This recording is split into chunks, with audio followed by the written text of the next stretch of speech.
Thank you very much. Thank you for all of you for being here Monday morning, early slot. It's always a tricky one, so I will do my best to keep you energized and entertained, and maybe you'll learn something during my presentation. I hope you will. I'm excited to be here to represent this great team. Unfortunately, I'm on my own today.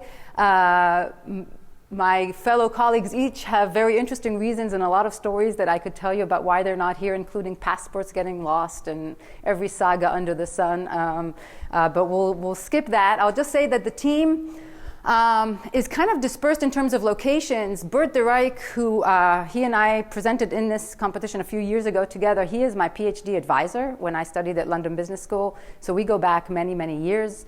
I've been at Darden now at Darden, the business school at UVA for, this is my 8th year, so 7 years now. So we go back a long, long time from when we started to work together when I was a first doctoral student. Burton is now at the UCL School of Management. He is the department head there and has been there for several years. Janus, the third name on the list, is in Rotterdam in the Netherlands. He is also one of Bert's ex-students. And so really this is Professor de Rijk's kind of team of graduates. And Janus studied at UCL. Casey is my colleague from Darden. I recruited him to join this team, and we've been working together since I joined Darden. And then Hammond and Andrew Kreitzer, both now out in the Silicon Valley, were students of ours at the time. They were MBA students at the Darden School, and we thought they had a very unique capability, and we recruited them to join our team. So it's a really kind of combination of skill sets and individuals from across the globe.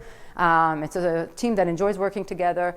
As a result of this project, Hammond turned down an offer or an actual contract that he signed with Accenture and decided not to go into consulting, and he's been at Vungle ever since. He's been basically their lead data scientist at the company, and he started the team and really maintained what we put in place over a year and a half ago. Okay? And Andrew, the second student, he was already signed up to go to LinkedIn. Zane, Vungle's CEO, put a lot of pressure to try and recruit him, but he was not successful. So Andrew's still at LinkedIn, and I guess we know why he made his choice. Okay, how many of you have a smartphone in the room? Okay, I was worried that somebody did not raise their hand. Okay, everybody has a smartphone in the room. I think you'll all know, or you probably all have downloaded an app. And has everybody here downloaded an app onto their phone? Okay, maybe somebody's shaking their head. They've never downloaded an app. I'm pretty certain in saying that everybody in this room has probably downloaded more than one app. And you wouldn't be surprised to know that the investment in mobile advertisement is increasing. Okay, in general, digital advertising has long surpassed print advertising, and by 2020, digital advertising and even specifically mobile advertising spend is expected to surpass TV advertising spend, okay, which is huge. TV advertising has been, for generations, has been the main avenue for advertisers' spend, and so once mobile advertising reaches that level, we're going to see a completely different world around us. Okay. These numbers that you see on the screens are billions of dollars worldwide, and so here I see up to 2019. Again, 2020, we're expecting to exceed TV advertising spend in the domain of mobile advertising. Where does it all go, or what kind of advertising are we talking about? Digital advertising typically is comprised of online advertising, like you would see on web browsers and different sites that you go to. And then mobile advertising is specifically the advertising that you see on your mobile devices. That could be tablets, and that could be phones, smartphones. And this is related, or the popularity or the increase in ad spend in the mobile arena is related to our uses of applications, okay? The reason why advertisers are going to the mobile route is because apps themselves are becoming so prevalent and so popular. The statistics are really, or the numbers are astounding. We're talking about billions of downloads of apps a year. I mean, that's multiples and multiples of the human population even on Earth, okay? So if you think about that, that means that some individuals are fanatic about downloading apps. I know my son tests that limit sometimes, okay? But this says that around 2016, we're talking about over 30 apps per person a year. Okay, so we're downloading these applications onto our mobile devices, we're using them, and then we're going to see an ad. And typically in this domain of mobile advertising, most of the money and the investment is around gaming. So a lot of games get downloaded, and the ads that we're talking about are video ads that get interjected into your app, into the game that you're playing, trying to tempt you to go ahead and install another app or another game. Okay? Has anybody ever faced that? Does anybody play a game, willing to admit that they play a game? I'm willing to admit that I play games. What game do you play, sir? Give us one example. Pokemon Go. Okay, fantastic. And have you ever had in Pokemon Go some kind of advertisement kind of pop up and disturb your flow? No, you never experienced that? No, I think so. Not for game, Has anybody else experienced an ad that kind of pops up and kind of asks you to invest in it? Go ahead, Alan, which one?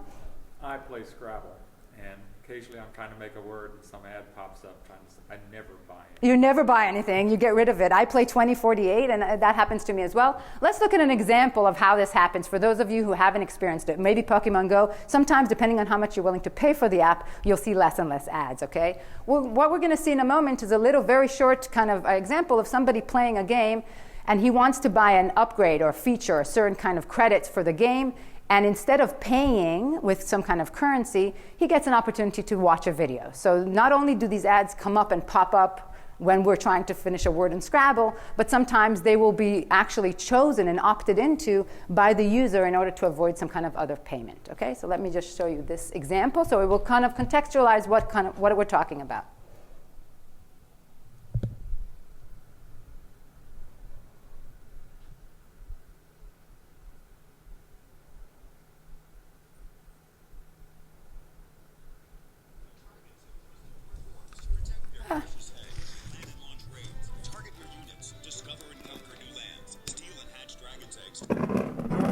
Destroy your enemies with steel, magic, and dragons. Dwarves and Dragons. Play free now.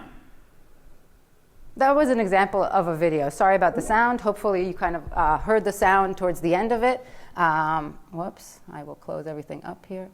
Hopefully you heard the sound towards the end of it. But that was an example where an ad popped up in the middle of our playing a game, but we chose to. The user chose to. It pressed on a certain button, and it asked to see the ad in order to gain certain credit for the next step. Okay. So as you saw in this case, the ad was it was a video ad. It was very visible. It had some sound to it, and it tried to tempt the user to click on it and to install the next game.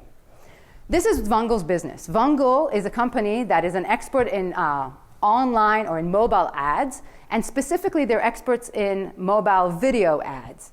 Actually, the company started as a video production company. That's what they kind of learned how to do, short little videos in order to try and promote different applications. And they quickly realized that there's a lack, or there was a clear need in the business to try and identify how to serve the right ads to the right applications at the right time. Okay, so they shifted from just producing the videos to actually serving the videos and basically serving as a middleman between advertisers who want to sell their ads for their games and the publishers or the apps themselves that users are using that were willing to host these advertisements coming in. Okay? Sorry, I will close the sound now, and I will bring it back later when we need it. Okay, so let me give you another example of how this works. And as I describe the example, I will try to make it clear where are some challenges or where we came into play as a team and what we helped Vungle try to improve on.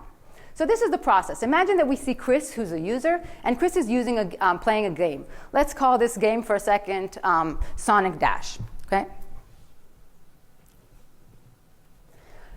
Chris is playing the game, and he's playing along, and while Chris is playing on his iPhone, I will highlight that this is an iPhone, Chris is playing on his iPhone, Sonic Dash, the app itself, the publisher, Sonic Dash, sends an ad request to the Vungle server.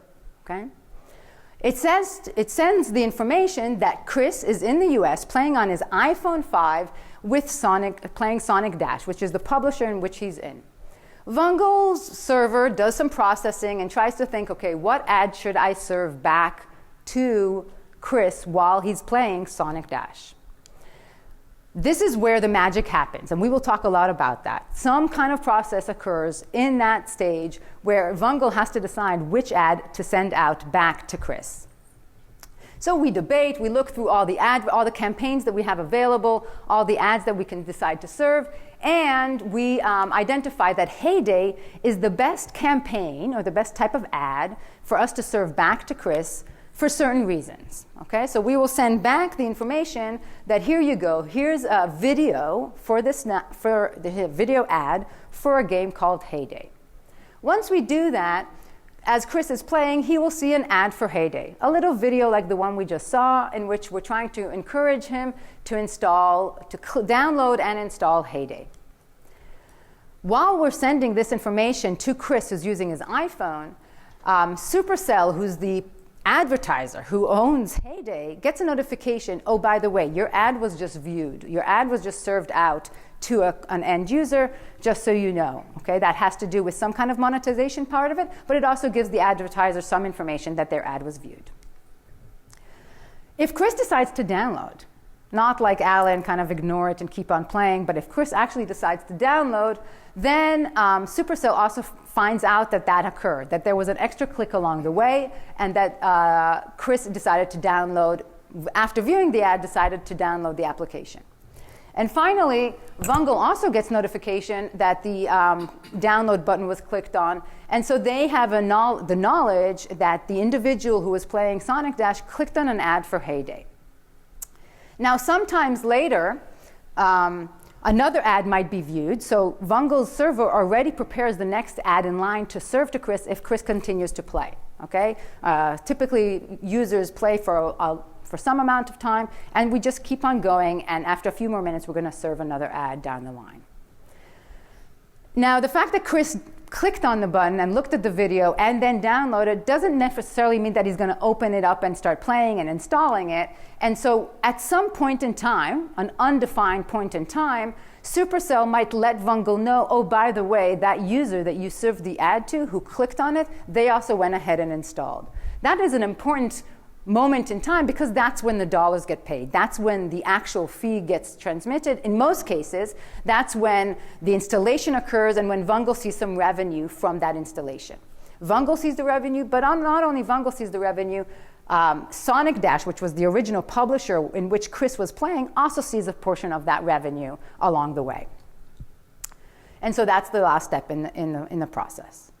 And so what we want to ask ourselves, or the questions that we're going to be interested in, is what kind of information gets sent from the phone while it's requesting the ad, and how does Vungle process that information in order to best serve the ad back to the user for all kinds of objectives. One, to make sure or to increase the chances that they click, they download, and they install, but also to maintain the customer experience, to make sure that there's no user fatigue, to make sure that the publisher, the advertiser, and the user himself, Chris, are all feeling satisfied from the process. I suspect that if you were playing Scrabble and you were seeing too many of these ads too frequently and they were too similar, you would get frustrated not only by whoever's serving the ads, but also by the game itself, which is Scrabble, and you would probably stop playing it. Okay? Or maybe you would pay to upgrade it, but you would most likely stop playing it. Okay, here's another brief video describing the process. Let me I will put the sound on this time so you guys can hear the entire thing. Is the first exchange exclusively for in-app video ads. And now, it's even better, with the ability to pre-cache and stream video ads with each ad call. Other exchanges only do one or the other. Our algorithms examine over 50 variables and millions of possible outcomes to find ads that will produce the most revenue for publishers and that users are most likely to engage with. Here's how it works. When a user opens an app, Vungle Exchange starts a competition among thousands of pre-cached ads that can be saved to a device and played without an internet connection. The best ads get pre-cached. Then, right before an ad runs, Vungle Exchange makes sure the conditions are right for streaming. That is, serving in real time. If they are, it runs a second competition to find the best streaming ads. Vungle Exchange then compares the best streaming ad to the best pre-cached ad. The winning ad plays, This process happens faster than the human eye blinks, so the transition between content and ad appears seamless. And it comes with the brand safety, high quality, and granular controls that Vungle Exchange is known for. Interested in learning more? Email us now at programmatic@vungle.com. So that gives you a little bit of an understanding of their business. Just to tell you again, at this stage, today in 2016, Vungle has approximately 160 employees, and they are growing daily in the Silicon Valley. So they started at a very small startup only a few years ago. So the scale of this problem has to do with really giving the company, Vungle, the power that they have to grow and to become the leader in this field.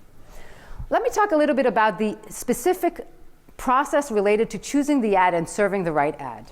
This is kind of a behind the scenes approach. So what we're going to see on this slide kind of mimics what you saw before with Chris and his game, but you're going to see what happens in that Vungle server. What does the process look like from Vungle server perspective? So Vungle server has a list of all the active campaigns. Active campaign can be all the companies that want their videos to be pushed out to users. They can be for different games, different products. They can be for different segments of the population. A list of all the different campaigns that Vungle could choose to serve. Then an ad comes in. As we know, Chris in the US on his iPhone 5 was playing Sonic Dash. So what does the Vungle server have to do? Well, there's three steps that we go through. First, a filtering of the ads, sorting the ads, and then picking the ad that we're going to serve.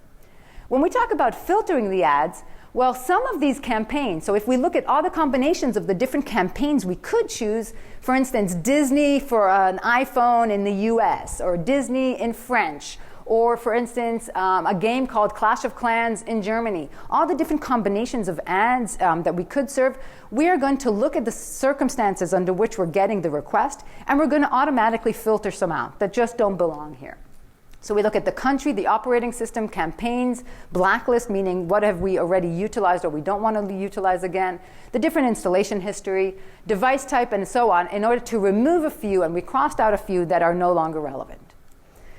Then the sorter is going to look through all of the ones that are left, the ones that we've already filtered, and it's going to look at monetary value. Basically, it's going to look at what is the performance in the specific publisher. So for instance, if I'm playing Sonic Dash, what is the chance that, or how good have people in the past, how many people in the past have installed this app in this domain? And we're going to measure it by a measure called expected revenue per 1,000 views, or ERPM, okay? This, in an ideal world, takes into account the chance that you're going to install an ad and how much money Vungle is going to see from it if the installation occurs.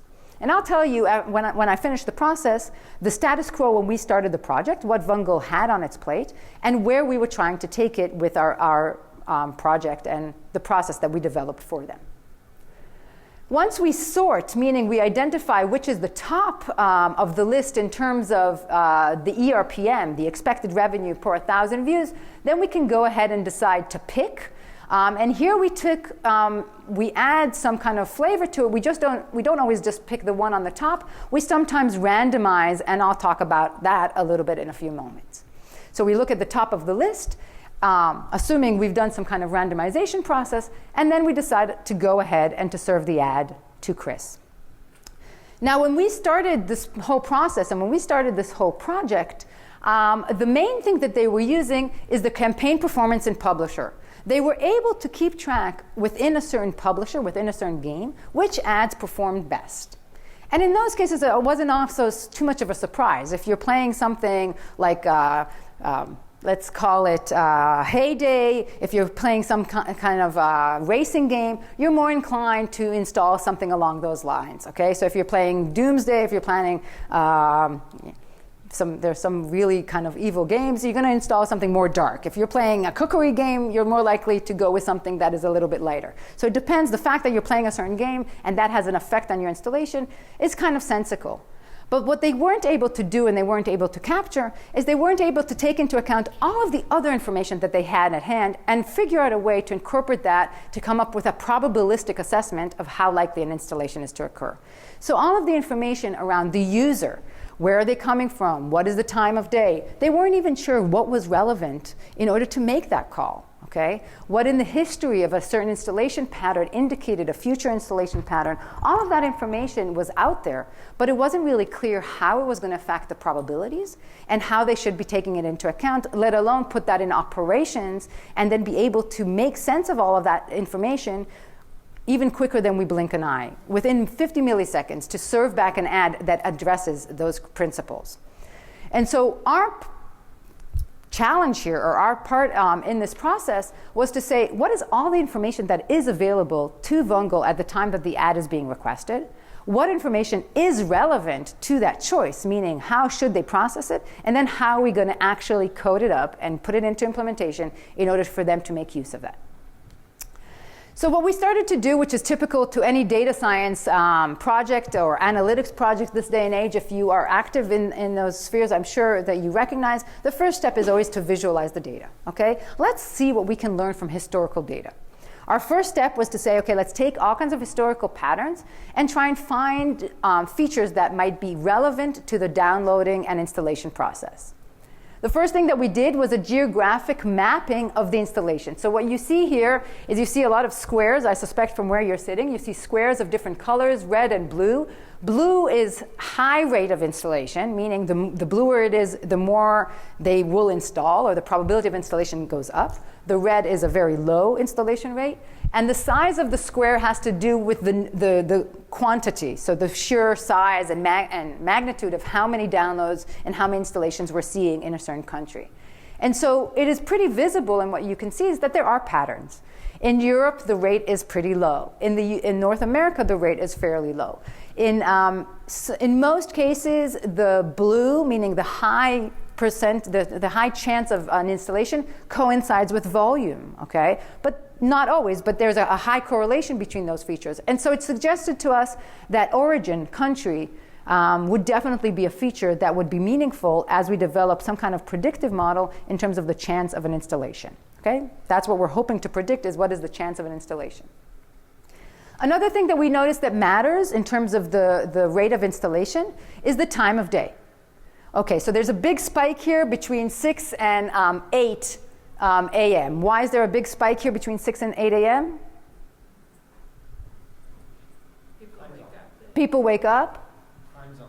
Time zone difference. That's true. This is a map of London. Let's take the time zone of London, okay? And what would happen between 6 and 8 a.m.? People would wake up, that's true. But what more importantly means that they're going to likely install more apps? They're going to commute, right? They're on the train, they're commuting, especially places like London or large cities that have long commutes. This is exactly the time when we expect high activity from the system. And so ads being served during that time will typically be installed more frequently. Okay? And so the color along this line indicates, again, the rate of installation, and the views is just the sheer volume. Okay, so far so good. No major surprises, although it was nice to be confirmed that these features like geographical location and time of day would matter eventually to our algorithm. Now is where it became a little bit more interesting. We started to find some interesting and surprising factors that might actually influence our installation rate. For instance, what we found out is that the volume in which your device is in, which is actually information that Vungle has at the time that the request is coming in, the volume of the device affects the installation rate, okay? Meaning, if we look along this, this chart, on my x-axis, my volume is either, we don't know what it is, all the way up to 10, which is the highest volume level, and on my y-axis, we see the average download click rate, and we see that it increases with volume, meaning that the higher the volume, the more chance I am to install a certain ad. Does that make sense? Well, these are video ads, okay? So typically a video ad may capture your attention or maybe be more meaningful if your volume is turned on, okay? If you're just seeing a video but you don't really have the sound in the background, then maybe you just don't benefit from the full effect of the video. Now, interestingly, if we zoom into this a little bit more, we can also see that it's not true for every single type of video ad. But if we look at it, here there's a separation between Dragon City Mobile, which is a specific, that's in the green, that's a specific game, and Battle Camp, okay? These are two different types of games, two different types of ads, and one of them is kind of agnostic to the volume, and the other is affected tremendously by the volume. And so if the volume is going to be lower, we might opt to go with Dragon City Mobile, which is the green, whereas the volume is higher, we're going to go with Battle Camp. And the type of ad, or what we dug in and understood a little bit better, is that the fact that one of the ads has an oral or a specific voiceover or somebody making certain comments affected tremendously here, or was affecting the installation rates given the volume of the device itself. Again, not now when we explain it, it seems perhaps a little bit obvious, but at the time, Vungle had no idea that first, they didn't even think too much about the fact that they would get that volume information, let alone think about how they would use it proactively in making these choices. Okay. Other types of effects that we discovered while we were investigating was the fact that the time since we last viewed an ad had a tremendous effect on installation rates. Meaning the bigger the gap, so on the x-axis I have here days since ad last viewed, the more of a gap we leave, the more of a chance of installation. Overwhelming and bombarding users with the same apps very frequently is just going to harm them and reduce their chance of installing. And that again makes sense, which also pointed to us that this whole idea of user fatigue is going to be an important one. We need to think about the user experience and how they experience those ads coming in, and that's going to affect the way that we decide to serve those ads and eventually those ads that are going to get published.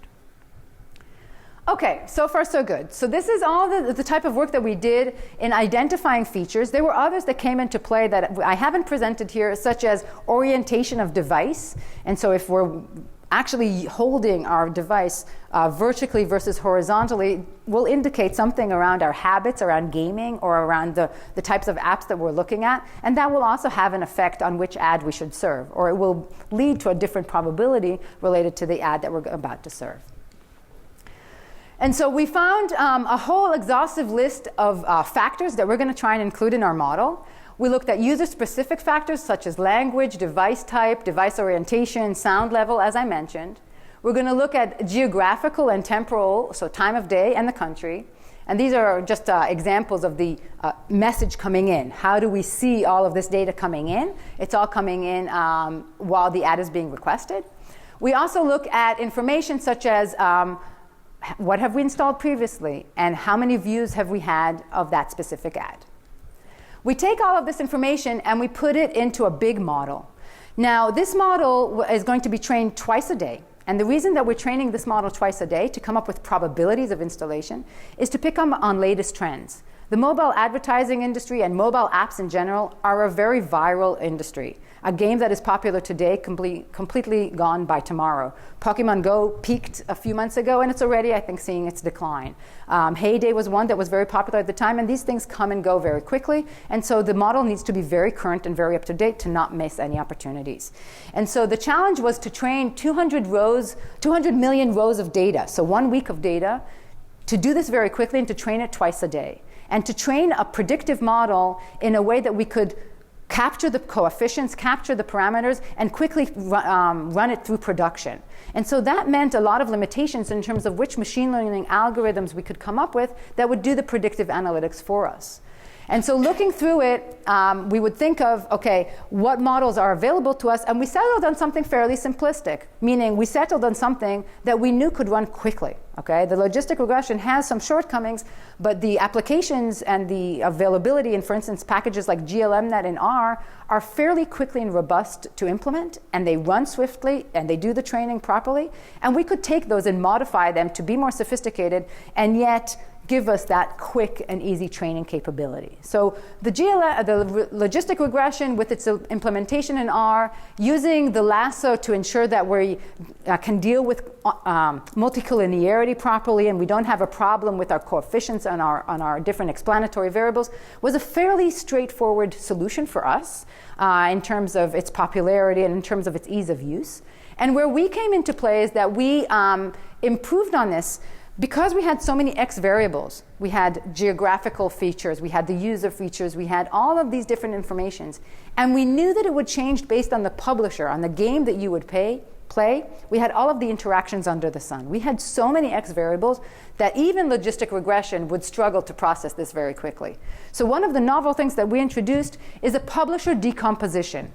We ran the problem first to get some base coefficients on some user information, such as the device, the orientation, the sound. And then we had all of the interactions with the different publishers run in parallel. Assume 2,000 or so publishers with all the interactions effect. We could grow these logistic regressions and find those coefficients in parallel, and it would save us a tremendous amount of time. Now, this was a novel solution. It was kind of inspired by a lot of optimization work that some of the team had done, because decomposition and optimization is a fairly straightforward thing to do. And here it was really easy to implement, and it was a very practical solution to solving this very large and tedious logistic regression. And then the final stage, or the final thing that we did, was a subsampling approach. Because installations are so rare, we had to make sure that we had a proportion of installations that wasn't drowned out by the non-installations. And so we subsampled only 10% of the no installation case, and we mixed it up with installations. And later on, we were able to scale, or unravel what that implied in terms of the probability of installation. Finally, when we went to implement, and I know that I'm reaching the end, so this is kind of where I will end, the final step was to randomize the ads that we're serving in order to support the user experience and to make sure that we don't have user fatigue. Instead of serving the top-ranked ERPM every time, we developed a very unique randomization technique that took into account the time since last viewed and the higher ERPM video. And so it's 70% of the chance we would randomize, and 30% of the time we would just serve the top-ranked ERPM video. And the randomization took into account the sequencing and the time since last viewed. Putting it all together, we used a lot of different infrastructure, which I will skip right now, in order to implement it. It went into production, and we tested it for 30 days. And we got a 20% improvement in ERPM, which translates into about $1 million per month for Vungle. They went ahead and implemented it system-wide. They hired Hammond, who was one of our teammates, in order to lead their data science team, and they're using it now in production. They've since upgraded it, and I will skip that part, but this is kind of a Gantt chart of the project. And let's just have some final remarks from Zain himself. Hi, I'm Zain Jaffer, CEO of Vungle, the leading performance marketing platform for in-app video ads. Vungle is a company driven by data science. Our mission is to deliver high-value users through engaging in-app video ads. And our ad-serving algorithms are crucial in our ability to execute on this vision. So today, I'm excited to share with you how the research done by Professor de Rijk's team has impacted Vungle. Professor de Rijk helped Vungle to become a pioneer in applying machine learning techniques to the problems of integrating video advertising into mobile apps at scale. Their custom solution addressed some unique aspects that weren't even being considered by the industry at the time, like how to combat the effects of ad fatigue on mobile users. Because of their work, Vungle was able to deliver new algorithms that significantly improved revenues. In addition, Professor de Rijk and his team helped grow our in-house data science team. This has enabled us to continue to improve our groundbreaking ad-serving algorithms. As a result today, Vungle is routinely ranked #1 in user quality and retention. I'm so happy to have worked with Professor de Rijk's team, and I'm thrilled to share the incredible impact of their research with you. I would keep my eye on Zain. He's going to make a lot of money one day. Thank you very much, everybody, and I'm open to questions.